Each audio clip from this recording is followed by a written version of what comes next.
You know what was the problem with the black body radiations? What was the problem with this one? Its plot, which was like you are heating a body and radiations are emitted from this body, and if you plot the wavelength on this side and you see the intensity or the number on this side, which was a specific number I am not mentioning, but it was like this. Means some lower wavelengths were less in number, some wavelengths were very high in number, and then it was the number of wavelengths means the higher energy it was decreasing. So it was such type of distribution of waves. At this point,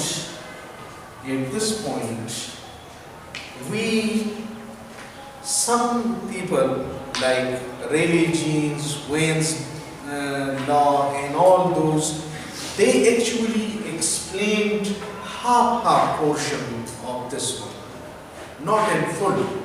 There was not a single equation in which you put the values and it gives you plot like this. Some were fitting this portion and some were fitting this portion. So this was a problem, and this problem was addressed by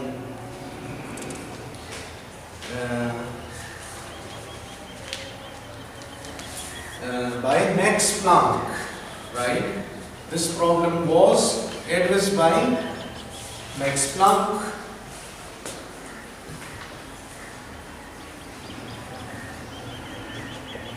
This problem was addressed by Max Planck, and it was very first thing that he said, and what he said actually was that energy is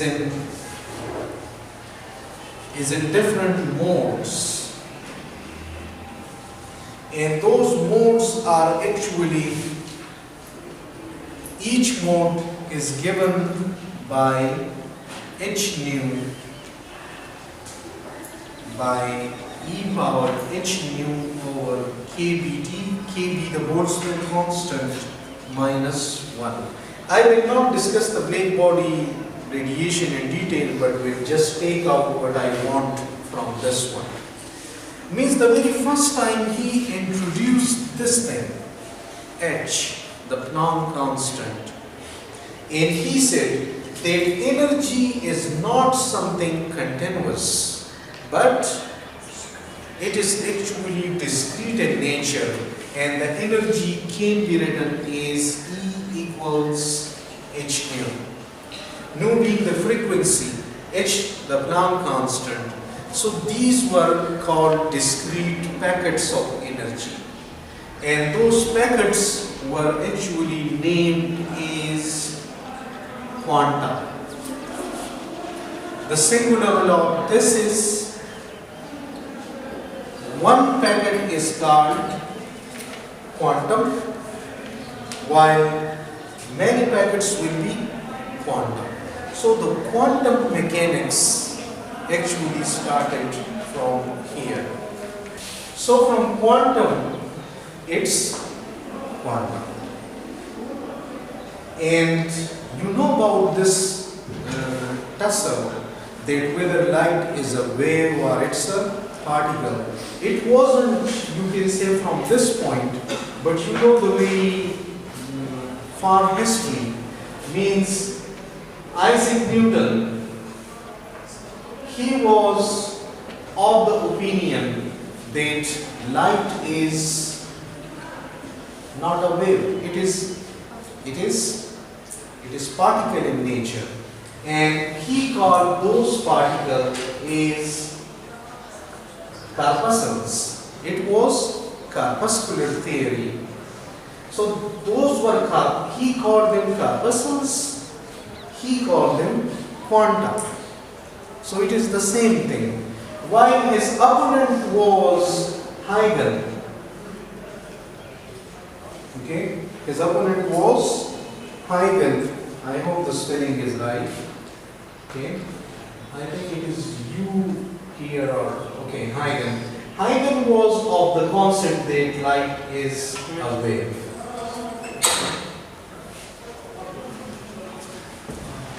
Huygens.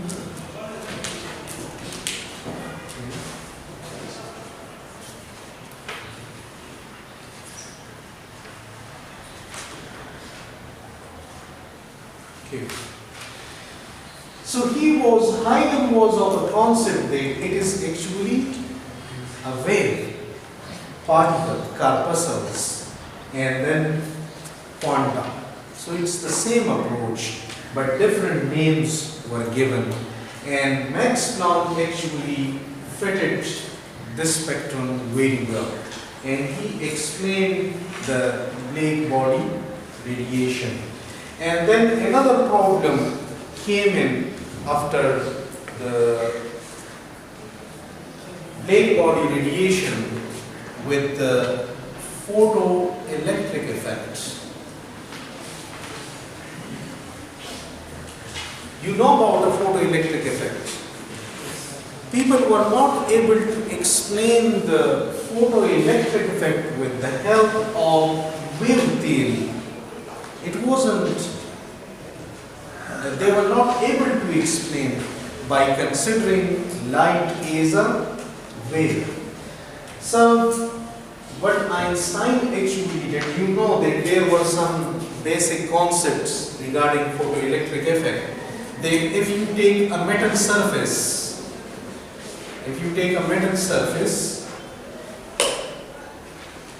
and you shine ultraviolet rays on this one, then those ultraviolet rays actually eject out electrons from this surface. But there was some problem that electrons were being ejected out by a certain frequency only, not lower than that frequency. And this frequency was called a threshold frequency. So not all frequencies were able. When the frequency reaches this value, then electrons are ejected out, otherwise not. The other problem was the intensity.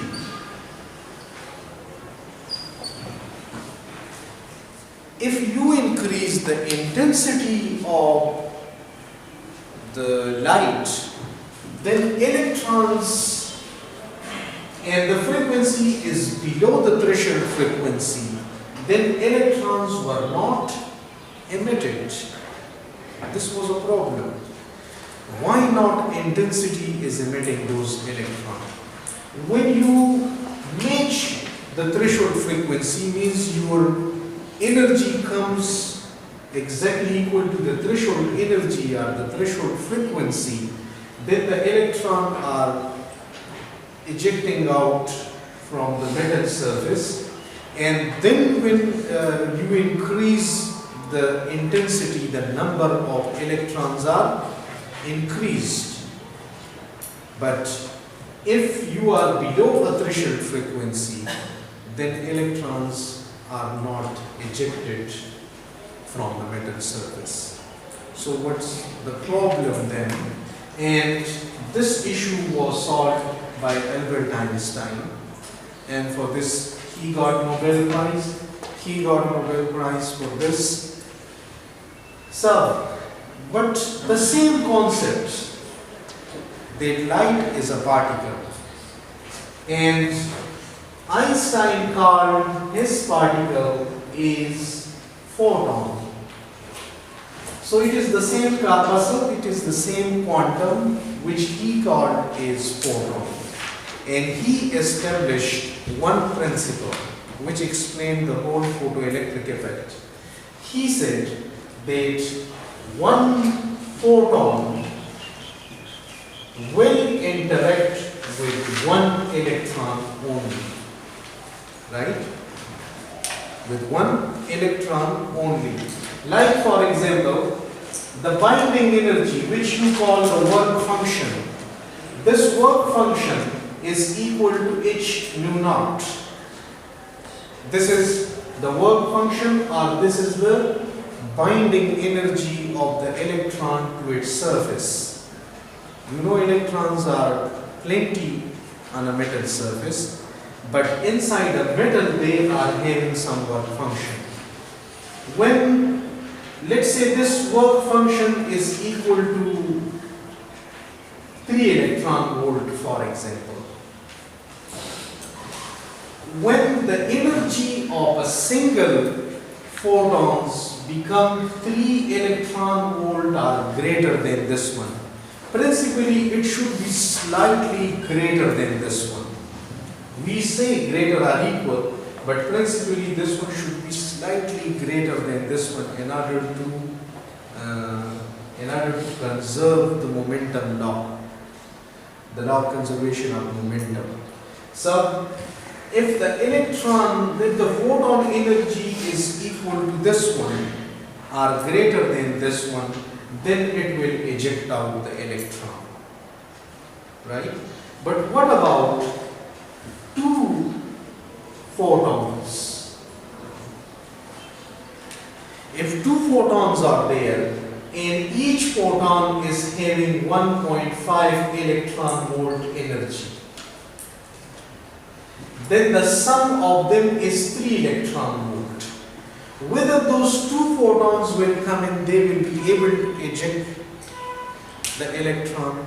The answer was no, because the number of photons is called intensity, right? You are having 1 electron, 2, 3, 4. What you are doing? You are increasing the intensity of the electrons. Their energy is the same, like it will be 1.5. So even if 100 electrons comes in, 100 electron comes in with 1.5 electron volt, they will not be able to eject out the electron from it. But a single proton with this much energy can eject it out. That's the difference. That was the establishment of this principle by Albert Einstein, that one photon will interact with one electron, right? So the individual energy of the photon should be this, which is called the threshold energy or the threshold frequency. So that's why you are increasing the intensity, electrons will not be ejected. But once you reach the threshold energy, the threshold frequency, each electron coming with a threshold with energy greater than the threshold energy, then you increase the number of electrons, the number of ejected electrons will be increasing. Then it will contribute to the intensity of the electrons, right? So this was a principle which Einstein established, and he resolved the issue of photoelectric effect. And then there was another, that when an electron comes in, when a photon comes in, and it hits this electron, but it doesn't eject it out of the metal surface, but it only displaces it and then go here with some angle. And this thing was addressed in Compton effect. This was addressing Compton effect. When it is ejected out, photoelectric effect. When it is not ejected out, but the photons give some energy to it, and with the rest of energy the photon will rotate away, and it was discussed in the Compton effect, right? And the very first time that we know for a classical body the momentum is mv. Now what will be the momentum for a wave? The momentum for a wave is h bar k. This is not h cut, this is h bar. H bar is called the reduced Planck constant, and it is equal to h over 2 pi. What is 2 pi? 2 pi is the complete circular angle. So it is actually making it in accordance to the circular geometry and linear geometry. This is linear, this is circular, h bar. So this is the reduced Planck constant. Momentum will be equal to this thing. Clear? And then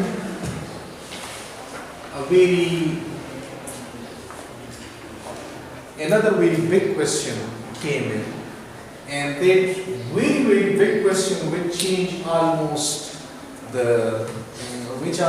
changed the shape of physics, and it was the thinking that in 1924,